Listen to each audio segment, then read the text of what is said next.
आपलं मन काही वेगळं असतं, शरीर काही वेगळं असतं आणि अंतरात्मा एक वेगळा प्रकार असतो. अजून मन आणि आत्मा म्हणजे एक नळी आहे, त्या नळीचं तोंड म्हणजे मन आहे आणि बाकीचा पार्ट जो आहे ना तो त्याचा आत्मा आहे.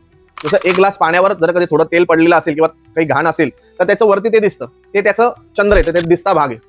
म्हणजे एक तोंड एक प्रकारचं. या पेनाचं जसं आपला भाग आहे पूर्ण, तसं याचं जी पुढची लेअर आहे ती एक प्रकारे समजा चंद्र आहे आणि जो मागचा पूर्ण भाग आहे तो म्हणजे आत्मा आहे.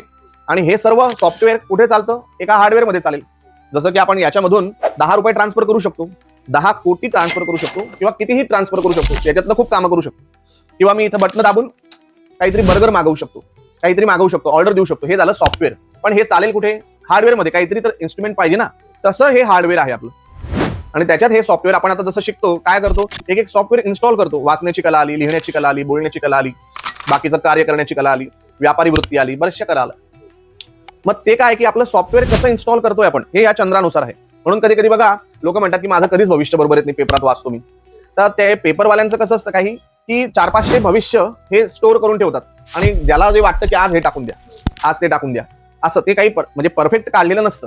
आता हे एवढा प्रकार जर कधी डिटेल असेल, आता जर कधी आपण 100 लोकांचं हिमोग्लोबिन चेक केलं सगळ्यांना एकच टाकून दिलं एवढं 14.5 आहे, तर ते तसं शक्य होईल का? नाही.